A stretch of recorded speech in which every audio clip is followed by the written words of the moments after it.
Hey guys, welcome back with me again in the channel. On today's tutorial, I'm going to show you how you can make your logo transparent in Canva. So in here, I have this logo added into my Canva. Here I have this logo. If you only want to make it transparent, you can just adjust the transparency so you can block the logo and then go to find this transparency option and just lower it like this to make it transparent, so your logo will go like this.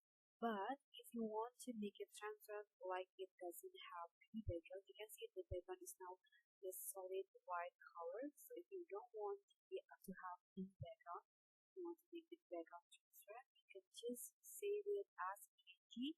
So you can click on share as here, then you can download. You choose the file tab as PNG and then check this box to have a transparent background. And then you can just download the book. After that, you will download